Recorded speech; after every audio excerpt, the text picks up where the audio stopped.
Hello, this is Terrence McNally. At a moment when Black Lives Matter protests, the largest, most sustained mass demonstrations in U.S. history, are still taking place, and Donald Trump is sending federal secret police to incite violence in Portland, here's my 2017 conversation with JODIE Evans, a tireless activist and advocate for peace, justice, and the planet. This interview was recorded as CodePink, one of the organizations Evans founded, was celebrating its 15th birthday. Hello, I'm Terrence McNally, and welcome to Freeforum, a world that just might work. I'll be joined today by activist, organizer, filmmaker, and author JODIE Evans, co-founder of the after-school writing program 826LA and co-founder and director of CodePink. But first, after hosting and producing the show for nearly 2 decades, in 2014 I stopped recording new live interviews. And the show's continued ever since on Progressive Voices Network on TuneIn, streaming relevant interviews from the archives.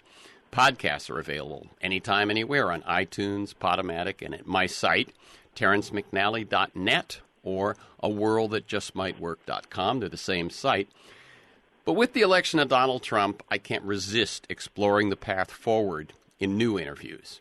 And before I bring JODIE Evans in, let me offer you a few websites for information on how to participate in resistance to Trump and the movement toward the healthy and just future we need. And you can email me at temcnally, temcnally, at mac.com to get these websites and more information. Indivisibleguide.com, indivisibleguide, one word.com. That's probably the largest organization that's arisen since the election. I think there are over 5,000 chapters around the country. OurRevolution.com, Our Revolution, one word. That's the organization that grew out of the Bernie Sanders campaign. MoveOn.org, a longtime online activist, now working more closely with grassroots movements on the ground. Same is true for the CourageCampaign.org, CourageCampaign, one word.org, sort of similar to MoveOn, but in California. And then two kind of specifically for how to rattle the cages of your representatives, 5calls.org. That's the number 5 and the word calls.org, which will tell you what calls are most relevant and timely for you to make these days. And then Town Hall Project, one word, Town Hall Project, which tells you when your representatives might be coming into town, holding town halls so you can go there and hold their feet to the fire. I've known today's guest for over 20 years. And throughout that time, JODIE Evans has been a tireless activist, advocate, and communicator for peace, justice, and the planet. And when I noticed that CodePink, one of the organizations she co-founded, had just turned 15, I thought it was a good time to catch up with JODIE.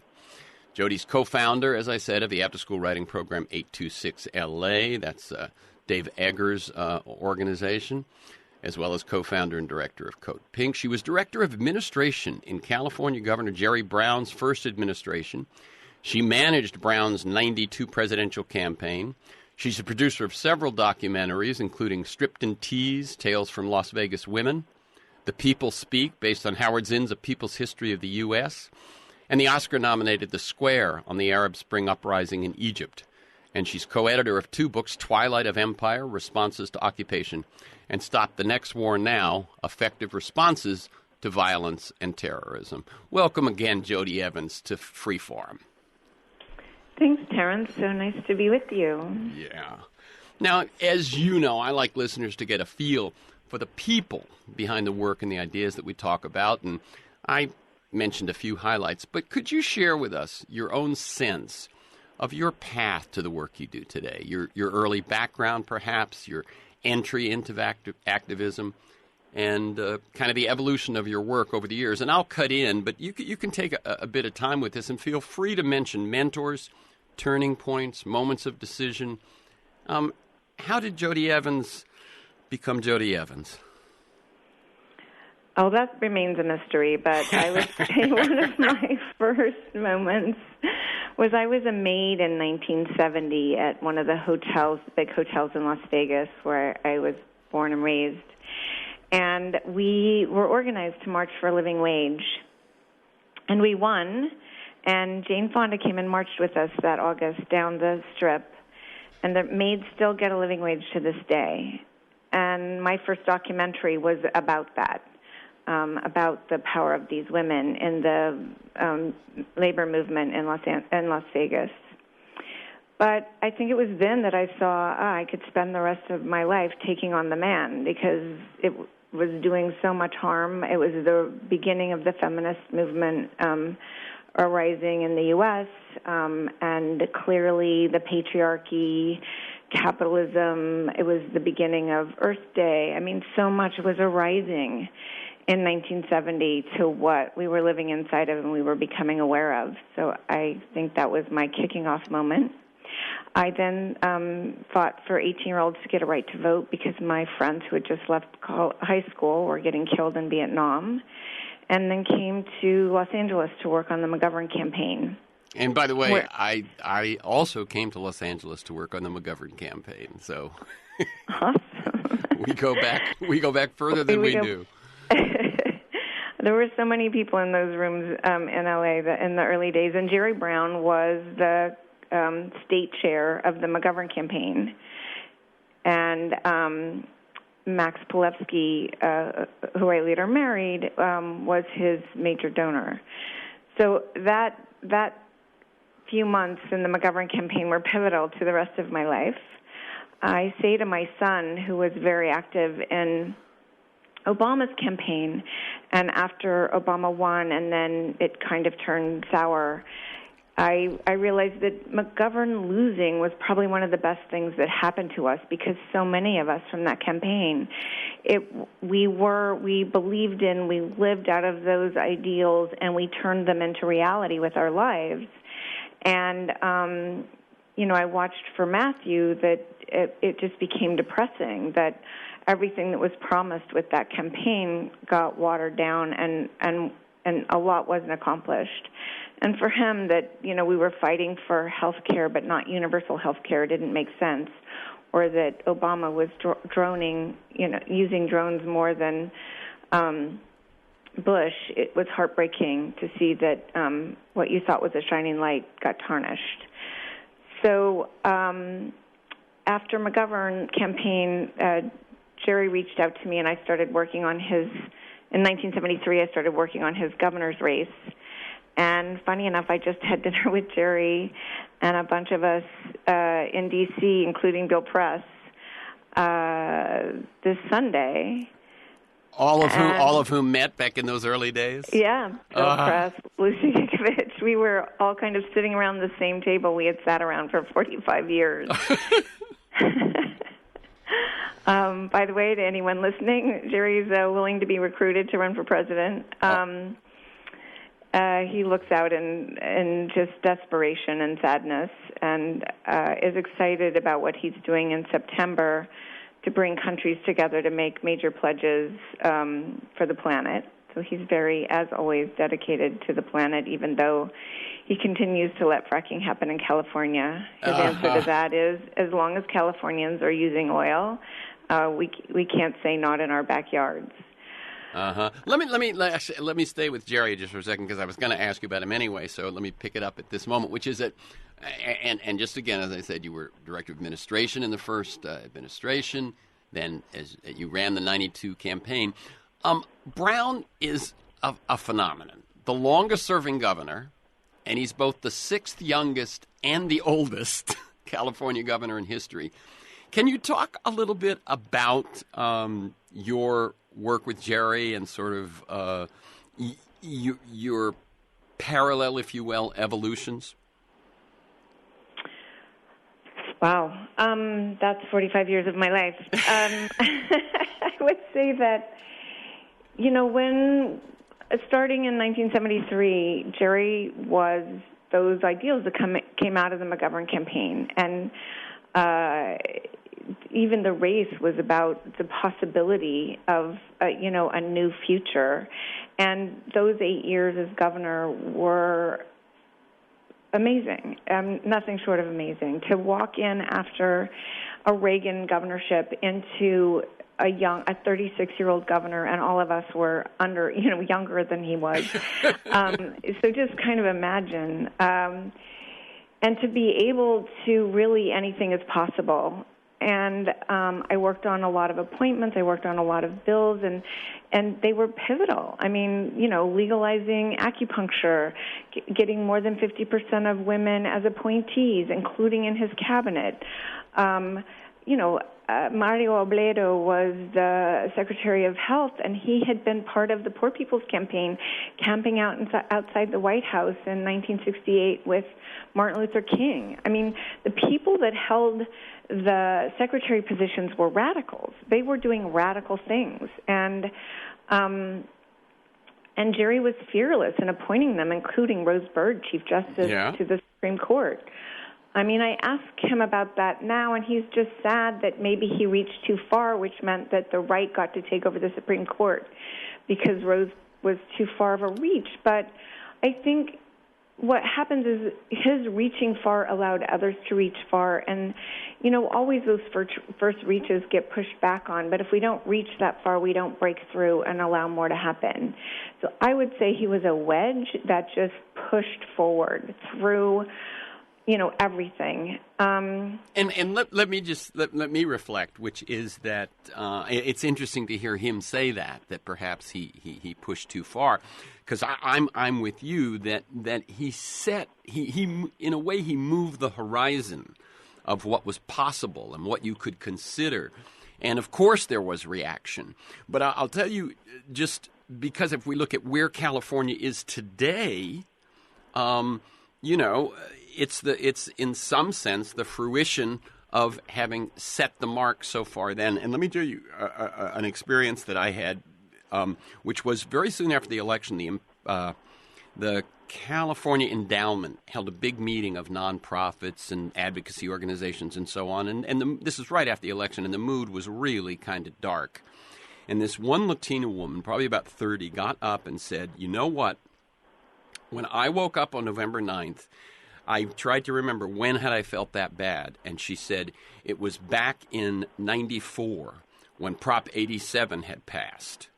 And she said at that point it looked like the darkest thing in the world. The Republicans were running the state, all of this. And she said, and to look where we've come to now, sort of let's remember that we can move forward from here. And so I think, the fact that he sowed those seeds that early, but if you look at California now, I sort of feel like California, with its flaws, with its imperfections, as you say, fracking and poverty and so on, it still is, to my sense, a 21st century state in a country that's sort of holding back and holding on to the past. That was certainly my experience. He really, living inside of it, you were changing not just the United States, but the world. The world was in relationship to what he was leading in California. I know that so many he talks. I say, so what make politicians behave so badly? And he says fear. And so what was happening then was he was fearless. Mm-hmm. He had a disdain for politicians. He was going to do it differently, and he did. Now, I had an experience in the office. I knew how much Jerry loved Cesar Chavez. We were all working on the farm labor bill, and it came time to act, and he backed down because the farmers threatened him. And so I went with Cesar to Delano, and we marched from Delano up to the governor's office, and I sat outside the governor's office with the farm workers. And it was in that moment I said, for the rest of my life, I'm going to sit outside of power because power is stupid, and it's not about the people. It's just about power itself. And power corrupts, and absolute power corrupts absolutely is very real. And you do get afraid once you have power. You get afraid that you're going to lose it. I watch it with people with money. They get afraid they're going to lose it.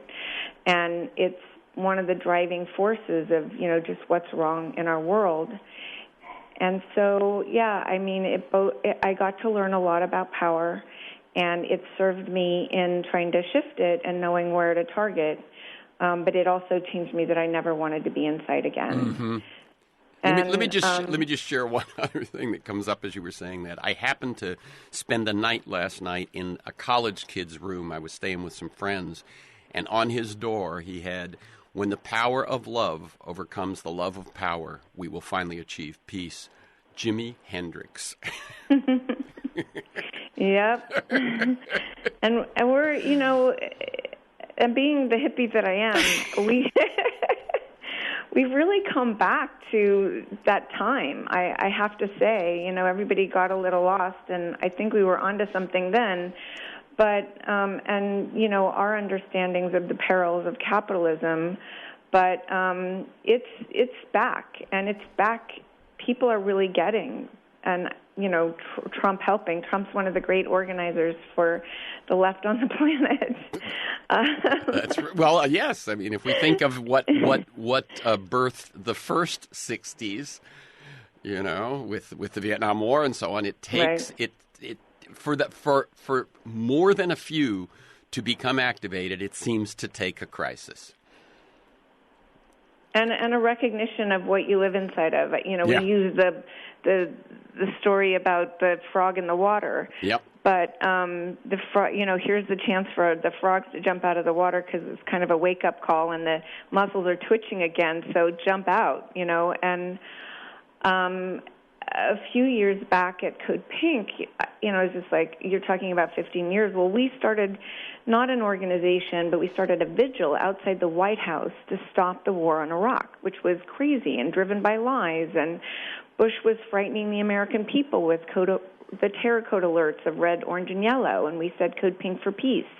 And beyond our wildest imaginations, could a government go to war on a country that they had already destroyed with sanctions? It was just unthinkable.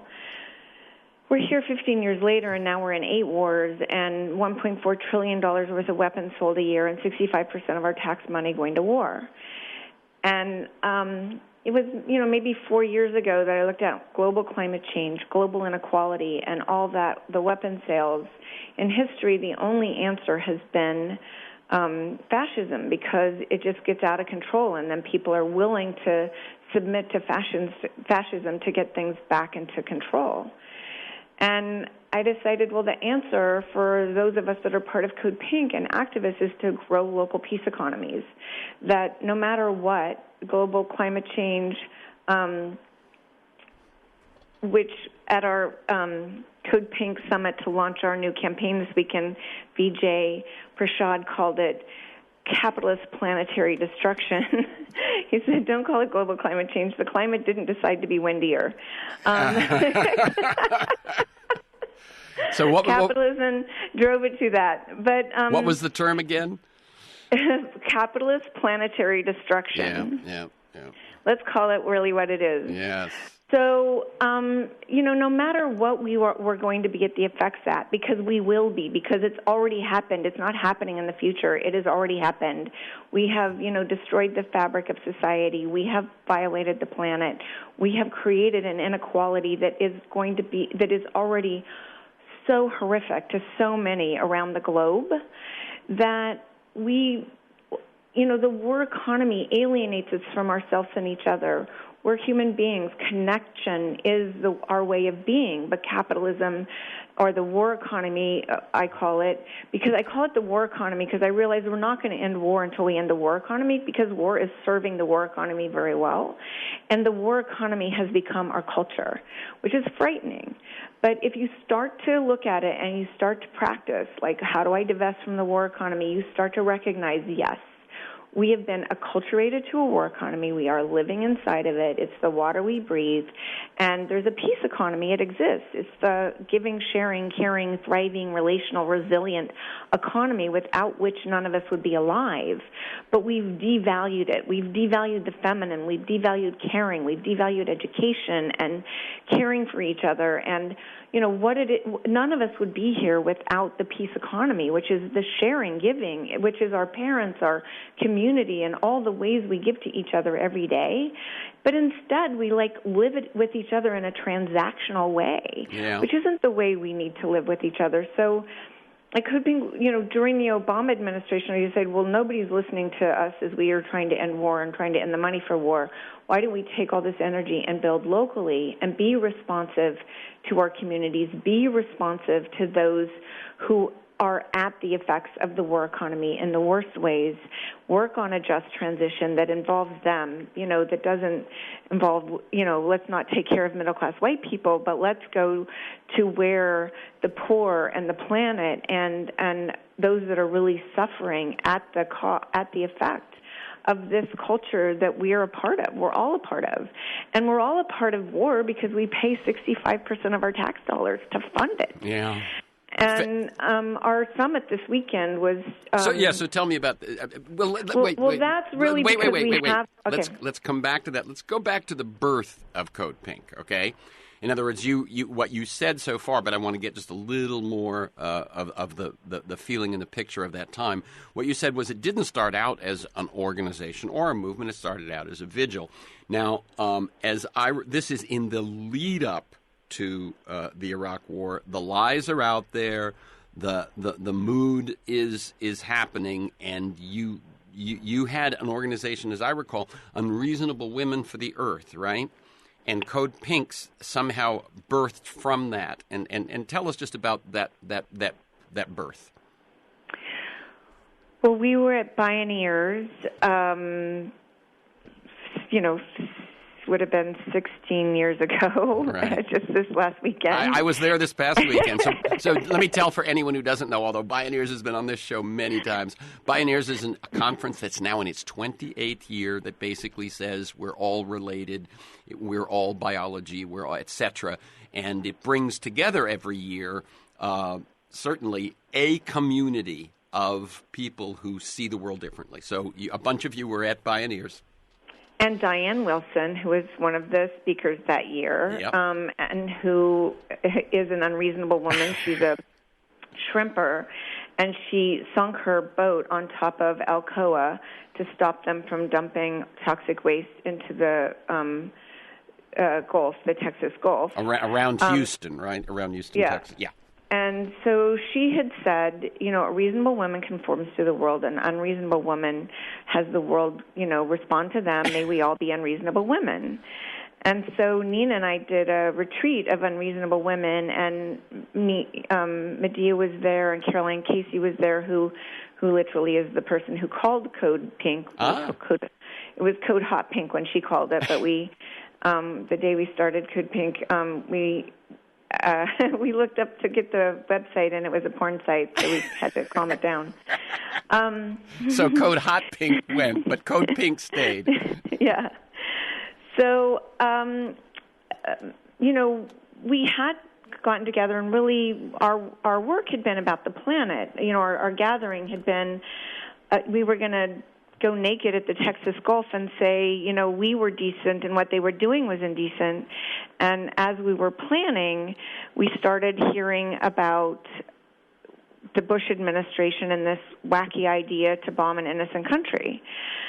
So Medea and myself, Diane, Starhawk, we kind of met at a girlfriend's house in D.C. and said, what are we going to do? And I want to say that first morning when Bush is announcing this outside the Rose Garden, it was literally just 8 women. We were a really small group, and we went outside the White House and said, Diane Wilson climbed up on the White House fence and said the world does not want this war and didn't come down, and the media came running from the Rose Garden to cover it. And as soon as they find out she wasn't a terrorist but an anti-war activist, it went off the news. We disrupted that day. We got Nancy Pelosi to come out and say she would vote against the war, which was breaking with the leadership. At the time, she was the whip. We said, come join us. Let's stand outside the White House until we, get them to stop. And we stood out there for many months, and then we decided to go to Iraq and went for 10 days to Iraq, and were there when Colin Powell lied about the weapons of mass destruction. And in his speech at the UN? In his speech to the UN. We were in the information center in Baghdad watching it with a global community, all of whom knew it was a lie. Gail Murphy, who was there with us, climbed up on the CNN box, pushed Nick Robertson, who was on the box, off and said the world does not want this war, and they cut it out. I mean, we've been trying to disrupt this story. We're constantly disrupting Congress. We disrupted Panetta yesterday at a think tank where he was talking, where we were bringing up the weapon sales to Saudi Arabia, and the poor woman who was moderating, she didn't know what to do, but he was quite calm, and after we left, we'd been dragged out, he said, welcome to a congressional hearing. That, CodePink disrupting congressional hearings is as much as a senator being in, or a congressional member being in one, is the norm. Yeah. We have not stopped saying this is madness since we started 15 years ago. Very good, very good. So that's CodePink. And let me ask you this: when you folks said let's do a vigil outside the White House, and that first vigil lasted several months, as I recall. If I had asked you that day, Jodie, you and Medea and Diane and so on, where does this organization go? How long do you last? What do you think you thought then, and how does it feel that the battles are, right now it's about Saudi Arabia and Yemen, and as well as Afghanistan and Iraq and North Korea. North Korea and several countries in Africa. Right. So just a little bit of start an organization. We just stood outside the White House and asked people to join us. Yeah. And we didn't think we had we were just women saying no. It was years later where,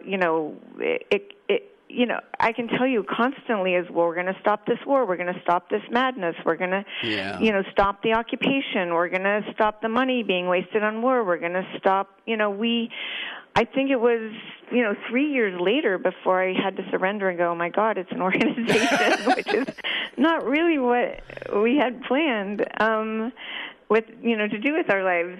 So, and in that way, like the 15 years, it's a responsibility I believe we have not been able to let go of, because it just gets worse.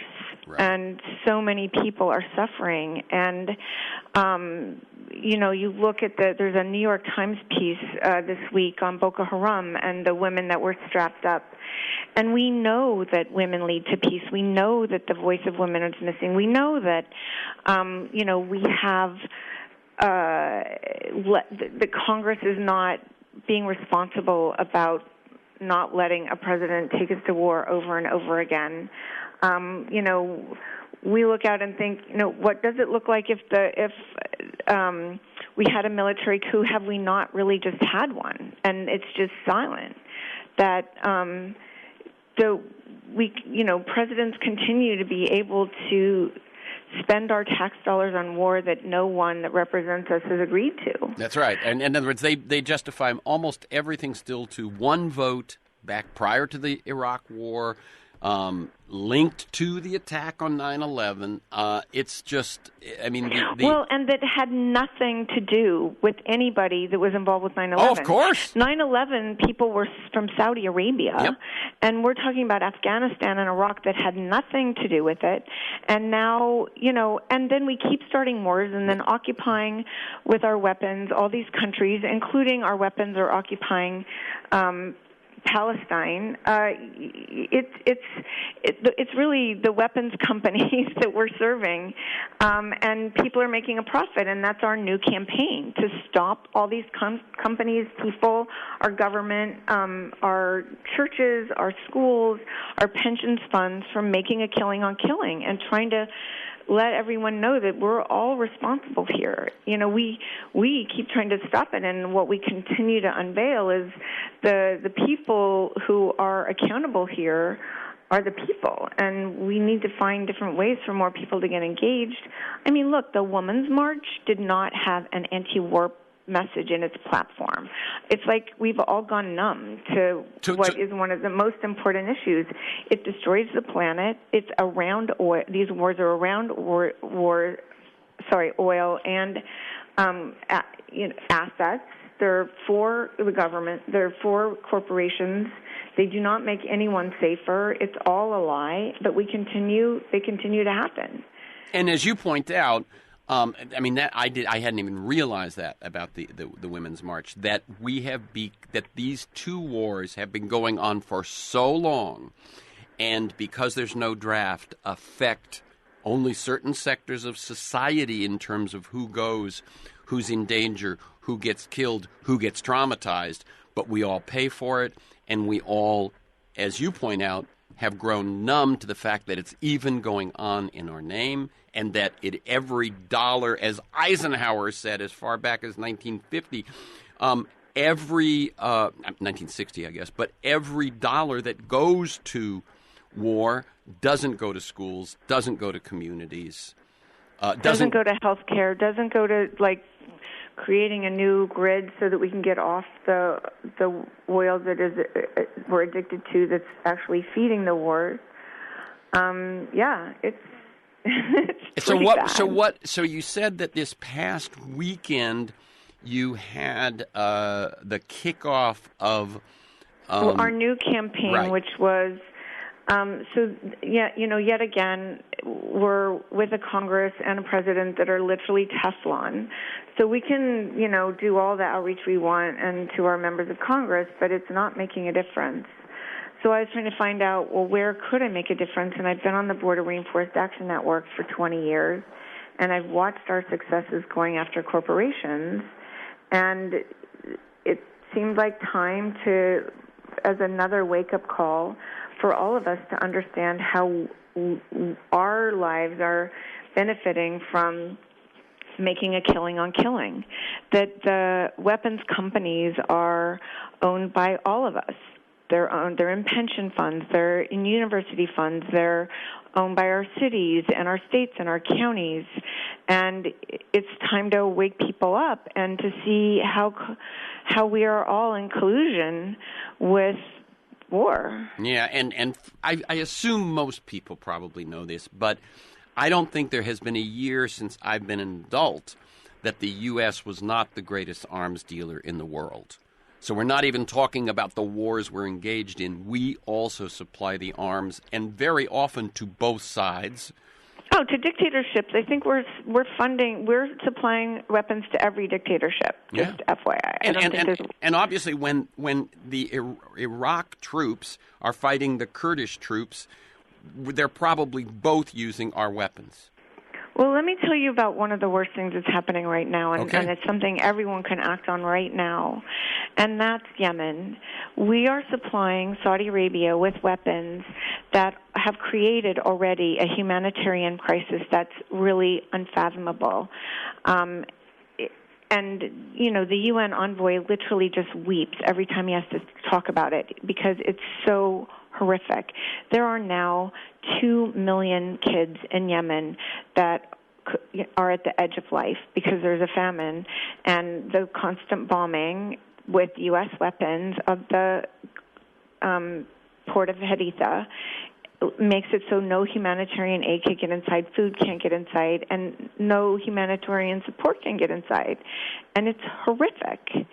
And right now, 2 amazing members of Congress, Congressman Rocana and Congressman Pocan, have found a place in the Congressional War Act that says if a member of Congress sees that the U.S. is illegally at war, they have the power to bring it to the floor of the House and ask for an immediate vote. So they have now 3 Republicans. They have about 20 Democrats. They have a lot of support, bipartisan support from attorneys, on the bill, legal professionals, people all over the world. And the vote's going to happen in a few weeks, so everybody just needs to call any congressperson they feel like. And you can go to codepink.org/res81, RES81. You can send it to your member of Congress. Keep on calling and dialing. This is so important because literally you can stop war. And this is this isn't confusing. I feel like people don't get engaged in war because it overwhelms them and they get confused. This is not confusing. This says you have to stop giving weapons and supporting the war of Saudi Arabia on Yemen. It's clear. It is clear. It is causing a humanitarian crisis. Republicans are getting it. You can engage right now and stop a war and stop 2 million kids in Yemen from dying. Okay, so codepink.org/RES81. Correct. Okay, we'll give that out again at the end. But so this, what you're saying is the dirty wars we're engaged in span the globe, but here is one where there is where there can be some focus and some action that can actually bring this to a vote and get people to finally, even recognize that we're at war in Yemen. And I want to just, note that these are members of Congress that are leading on this, which is quite heartening, that their stomachs are finally turning and that they can't participate in this anymore, and that you see some of the leadership right now, like that used to happen in the anti-war movement, really happening out of members of Congress.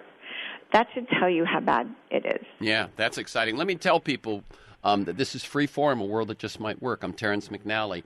I'm speaking with activist, organizer, filmmaker, and author JODIE Evans, co-founder and director of CodePink. And you can learn more at codepink.org, CodePink, one word. And then, as we just talked about, you can take action by going to codepink.org/RES81 and voice your support with your representatives for the resolution to stop our involvement in arming Saudi Arabia to kill folks in Yemen. For this week's conversation and many others, you can go to my website, terrencemcnally.net, TERRENCEMCNALLY.net, or aworldthatjustmightwork.com, to the same website. And if you email me at temcnally@mac.com, I'll send you a weekly announcement telling you who's going to be on, what we're going to talk about, and some articles to bring you up to speed. Hello, this is Terrence McNally. You're listening to my 2017 conversation with JODIE Evans, a tireless activist and advocate for peace, justice, and the planet. This interview was recorded as CodePink, one of the organizations Evans founded, was celebrating its 15th birthday. The local peace economy piece, what is that? And I understand sort of where your eye turns to that, which is you look at the federal government and you say a couple of things. This is from my perspective. One, the federal government, because the senators and representatives are so overwhelmingly picked by rural counties due to gerrymandering, and the president in this case and in the case of George Bush is elected by the Electoral College despite losing, in this case, the popular election by 3 million votes. The federal government is in the hands of lobbyists and money. And the action, it seems to me, is on city level, regional level, state level, and local level. So talk about your local peace economy initiative. Well, basically we don't live in a democracy, is what you just said. So when we keep getting hooked by the fact that we think we live in a democracy, we get distracted from where we can actually make change.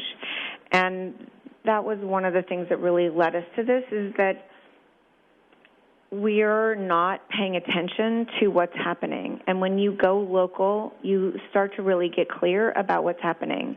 That when you start to try to fix what's local, it starts to inform you to the bigger patterns that are global. And the peace economy isn't about just getting engaged locally. It's about understanding that there is an economy that you are part of that is destructive, and that you you live inside of that, and you're responsible for your behavior inside of that, and to recognize all the ways you've become transactional. And it's hard to do because it's so close, it's so immediate, and it's so the water we swim in. Right. But if you get into a community and you start to ask questions and share, it's almost magical how quickly you get to recognize these patterns, because deeply we are human. And yet, to survive, we're forced to behave in ways that aren't nourishing to life and the planet and connection. So the growing local peace economy is really a practice. It's the practice really of being human again, of being connected, of not letting the story that there's scarcity, or that it's a dog-eat-dog world and it's like, I got to get mine, or that everything you do comes out of a transactional relationship. And so the first thing is getting in a community where you're going to practice that together, where you're going to look at your behavior, where you're going to explore different ideas, and where you're going to get engaged with those that have been paying the greatest cost of this war economy. And so some examples in Los Angeles are, after the attacks in Riverside, we came together as our local peace economy and said, so what do you do about Islamophobia? Because it's dealing with these notions that take our heart away and put us into fear, but that we then don't in some way become relational with. So somebody came, we went around the room, and by the time we were done crafting, it was to do pop-up for peace meals. People all over the country picked them up, and they're gatherings with the Muslim community, with your community, and learning, talking about, discussing, what does this look like? For me, it's very reminiscent of, what is it to be a feminist? What is it to be a woman in this world? What is it to be in a world that's connected, not separated, divided, and full of hate? Another came out of what do you do in my neighborhood about 1,500 homeless kids from 14 to 24. Well, first you start feeding them out of your car, then you get people to help them with food, and then you find a church that'll give you a place where you can feed them once a week and distribute condoms, and where Venice Family Clinic can come in and help on health care. And then one of the people helping with therapy ends up to be married to the Snapchat person, who ends up to buy a building, who ends up that there's all these homeless kids are now being loved. And it's at the core of the local peace economy is love. And in a world full of hate, to practice love, to literally go in and practice love, is the healing. And, I care that everybody cares about the Syrian war and the Yemen war and the Iraq war and the Afghan war, but their caring isn't doing anything. When you start to change, to get out of the zombiness that war causes and be directly connected to those at the effects of the war economy, you start to heal. You start to be connected. So no matter what's going to happen, like a hurricane, an earthquake, a disaster, anything, you're connected, you're in trust, you're not out of trust. You remember what it is to be generous, and that there is a field of generosity and caring that is always available to you. So you don't move out of alienation and scarcity, you move out of connection and generosity. And so it becomes a practice that you do together. It's kind of like it's its own form of church, but it's growing a local peace economy. What do we do together as a community? How do we learn from each other? How do we tap on each other's shoulder and say, wow, that's super transactional, because our cell phones and our computers make us so transactional. I mean, I watched that myself, what is it to pick up the phone and call somebody anymore, or to hear somebody's story and not be in 3 words, or what's at the core of your heart? Mm-hmm. And I've watched these across the country be so nourishing and literally change people's life. And one thing I can promise, and it makes you happier. I mean, I would say that the war economy, one of its first result is unhappiness, alienation. And starting to grow your local peace economy is first thing it does is bring you to joy because you remember you're connected and you're operating out of love. Yeah. And as someone who's had a lot of loss in her life, I mean, I learned early in grief the way you heal is to love someone else. And so it's really an opportunity to love and to learn together and to not come at anything like you know the answer, that none of us know the answers, but to come with a curious heart and mind. And we live in the other thing about the war economy is it's all about answers. I mean, I went to Iraq, and I think one of the things that was so nourishing was that all the conversations were curious. Mm-hmm. Everybody was curious in what they wanted to learn, but nobody felt like they knew the truth. We live in such a distorted reality in the United States. Living in the empire is something we all have to remember we do, and it's distorting and it's horrible. I mean, if we're against empires, but we live in one, and it affects our behavior, and being in community together helps us wake up and understand our privilege against the rest of the world. It helps us understand the cost the world pays for our behaviors and our privileges. Let me ask. You said that that these local peace economies are popping up all over the country. Is there a central place where people can kind of look for how-to and lessons learned or anything like that? Yes, at the CodePink website, codepink.org. And it's right off our homepage. But, I'm going to give you my email because I love helping everyone from the beginning. It's one of my favorite things because then I get to hear how much joy it is and share their stories. We also have a place on alternate.org/LPE, Local Peace Economy, where we share stories. And so I'm Jodie at codepink.org. And that's Jodie, JODIE, at codepink.org. So that is Jodie Evans' email address. If you are interested in beginning a local peace economy, finding a local peace economy that's already happening, or just letting her know what's happening with your local peace economy, get in touch with Jodie, JODIE at codepink.org. So codepink.org, and on the homepage you'll see Local Peace Economy, or LPE? Growing a Local Peace Economy. Growing a Local Peace Economy, and then you tell the stories of what's going on at alternate.org/LPE. Because each local peace economy is going to be relational to where it's being created. And what Growing Your Local Peace Economy does is aliven your own creativity, that there are no right ways or right answers. There's only how do you relate to your community and what does it need. So a big part of it is just breaking our habits of thinking that we don't know what we're doing and that we don't know the right answers for our own community.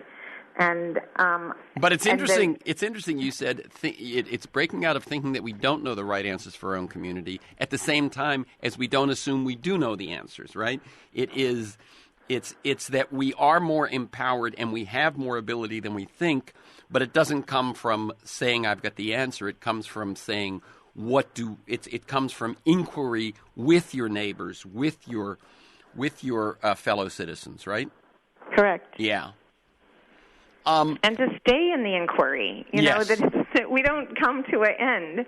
And I think there's so much of the way we behave that we think, okay, I'm done, I figured it out. We're human living organisms where everything is constantly in change. And we need to remain, especially now as change happens at such a pace, we need to remain active and breathing, relational with that change. Mm-hmm. Let me say one thing that I've been looking at since Trump's election, and Naomi Klein titled her most recent book "No Is Not Enough," right?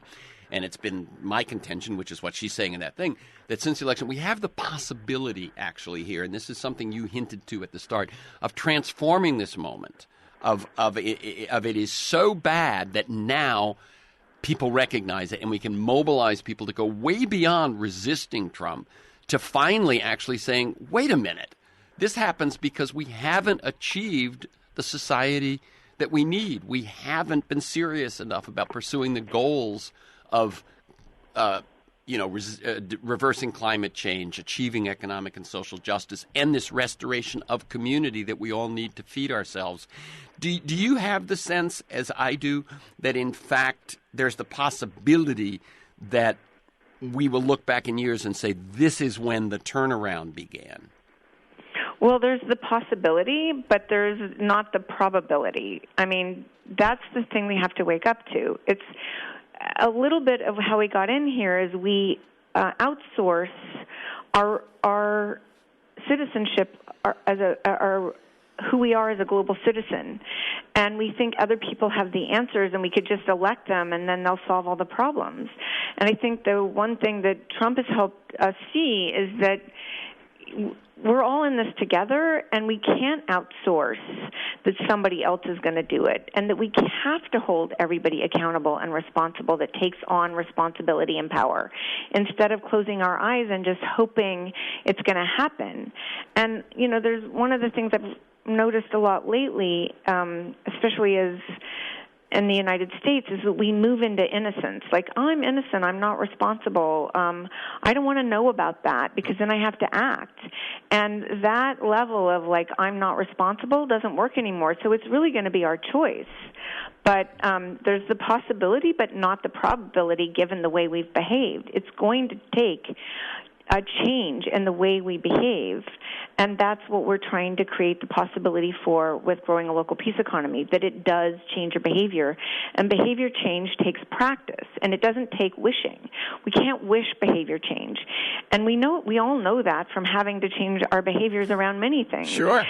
But we keep thinking we can just say it and wish it and it will happen, but it won't. Yeah. And so I would say that's one of the most important features of growing a local peace economy, is that you come into a community where you agree to practice behavioral change, and it happens. I mean, I'm working with Reverend Barber on the Poor People's Campaign, and we're always comparing notes, and he says that growing a local peace economy is exactly what Moral Mondays was, and it took like 6 months, but once you hit it, it's like exponential.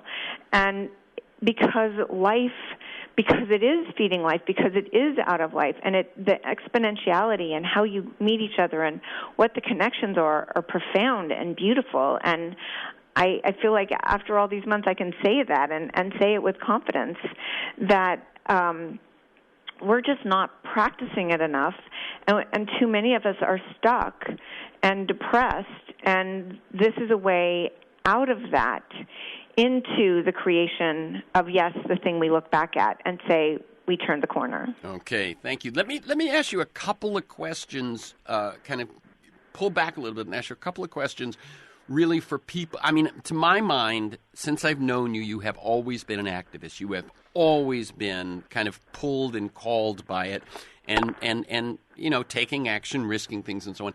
How do you take care of yourself and avoid burnout when the work for peace and justice seems so endless?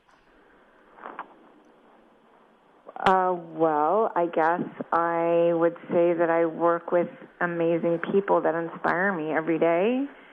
And, CodePink, it's all about laughing and dancing and singing. And part of CodePink is that, it's really important for us to be disarming and not arming.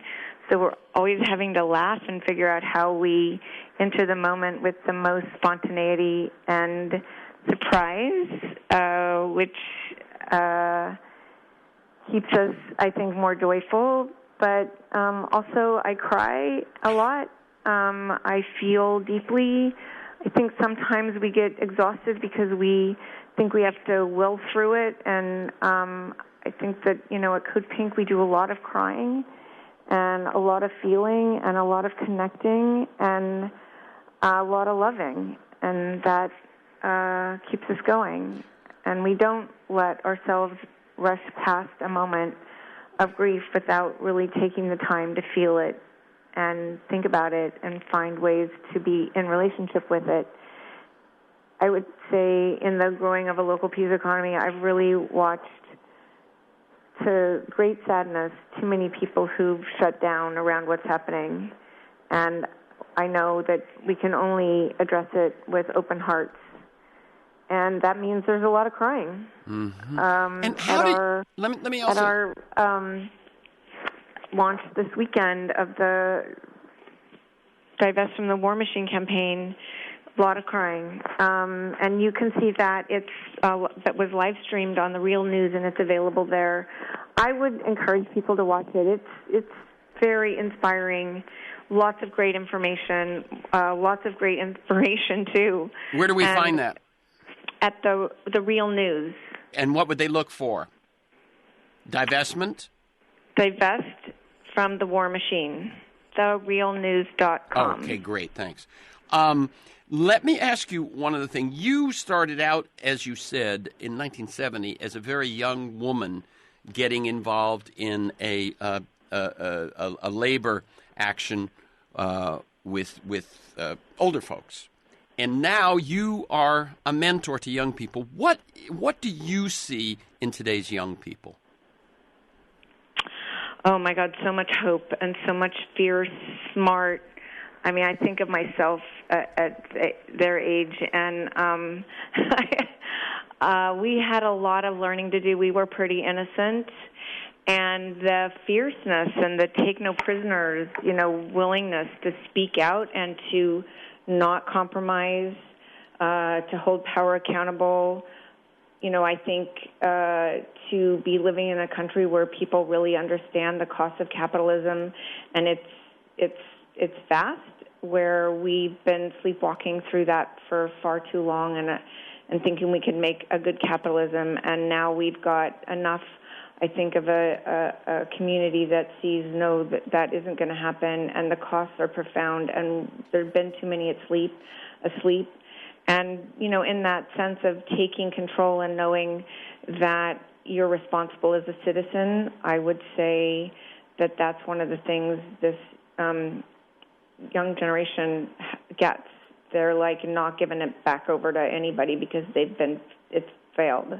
Yeah. I mean, I've talked to you before about this notion that in some sense we're in a 60s 2.0 moment where the young people hold many of the same values, but they've got things we didn't have. They've got technologies, they've got generations that support them, and they've got now, back, as you know, in the 60s, it was male-dominated. The action was male-dominated. And now when I look at the movements for change and the movements for justice, the new voices of women, of blacks, of Latinas, of immigrants and so on, is just a whole bunch of genius and power that wasn't tapped in the 60s.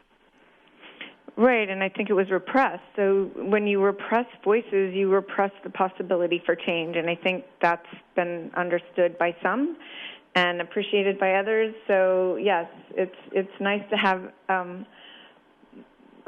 close to everyone at the table. I'm sure there's a lot of voices we're still leaving out, and we're constantly learning. But that's what they have, is that they're not going to back down because they've been let down. And I stand at the ready to serve constantly. Yeah. Okay, I think we're going to bring it to a close, Jodie. The website, and I'm going to give you all the different things we mentioned. The primary website for CodePink is codepink, one word, .org. But while you're there, you can go to codepink.org/RES81 and take action with your representative on the resolution to end our complicity with the war in Yemen. You can email Jodie herself, Jodie at codepink.org. That's JODIE. To actually interact with her about starting or being part of a local peace economy. You can go to alternate.org. That's ALTERNET.org/LPE to learn stories of local peace economies in action. For this conversation and many other interviews, articles, transcripts, and to join me in pursuit of a world that just might work, go to TerenceMcNally.net, TerenceMcNally.net, or aworldthatjustmightwork.com, to the same website. And if you want to see my weekly email announcements or talk to me about any of this, email me at temcnally@mac.com. You can find years of podcasts at my site, TerenceMcNally.net, or at iTunes. And thanks to G, my engineer, George Vasilopoulos at Progressive Voices. And most of all, to you, my listeners, please share this podcast widely. Thank you, Jodie. Thank you.